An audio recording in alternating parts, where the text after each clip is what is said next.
Alrighty, ladies and gents. This is Diane Liddington here. Just wanted to talk a little bit about one of my favorite formative assessment technologies that I use, and that is Pear Deck. Originally, it was an extension for Chrome in the Chrome platform. So Google Schools, it was part of it. A few years ago, they made it an extension or embedded. I don't know the verbiage that I want to use, but now you can do it with Microsoft as well. So if you have Microsoft, which is what we are, you open it up in the web browser and you go to home and this little dot here. You can do this to any Pear Deck, or excuse me, to any PowerPoint slides. You just have to add Pear Deck slides in order to make them engage, the students engage with it. If we're talking about key competency 3, and the idea of sound design that gives you accurate information, there's a real variety of questions that you can use. So depending on what kind of information you're trying to get out of the kids, you can have them do type-in questions, multiple choice, type in a number, how many billion years old is the universe? I don't know, whatever. They can do links out to websites, they can draw, and they can like drag answers to the correct places. So there's a lot that you can do with the slides. So you would just, this one here, notice there's no bar at the bottom, so that's not an interactive slide. The next slide here, draw a carbon atom, is the first question I had these guys do. The bar down here means it's an interactive Pear Deck slide. So if I wanted to run this Pear Deck, present with Pear Deck, instructor paste. So if I'm doing this in an instructor paste fashion, tying back to key 4 and this idea of the usefulness behind it, I can get live in the moment feedback from the kids on what's in there. What they're learning, what they understand. If you run it this way, teacher paced, you can give them feedback in the moment. Students are giving you feedback as the teacher, but then the teacher is immediately turning around and giving feedback back to the students. So if I go, I have another tab here of an old Pear Deck that I ran.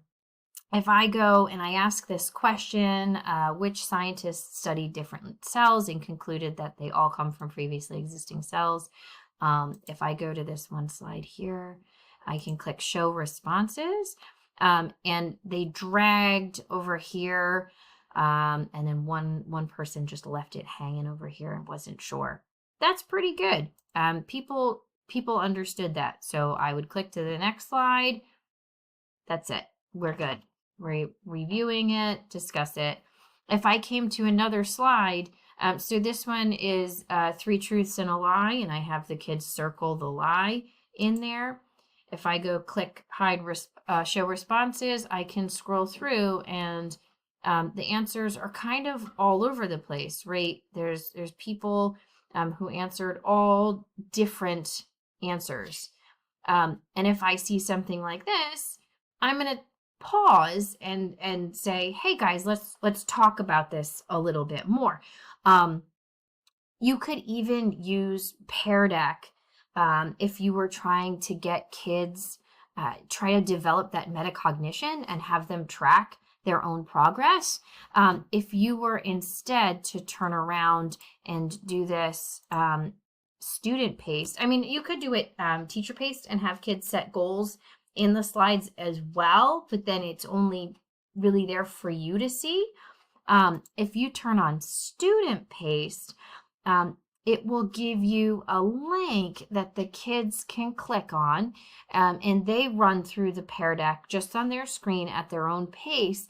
I use Modern Classroom approach in my classroom, so I do this periodically during independent paced portion of class where kids will kind of track themselves, and part of the slides will be, what's your target for learning target for today? Give me one strategy that you can use to work effectively towards that goal today. And then I'll have them come back and check off, did you achieve your goal for today? And because you do this, you copy that join link and put it on your LMS, whatever it is that you use. The kids can always go back to it and they can track their progress. And then I, as the teacher, can go in and go to my dashboard and I can look at students and see.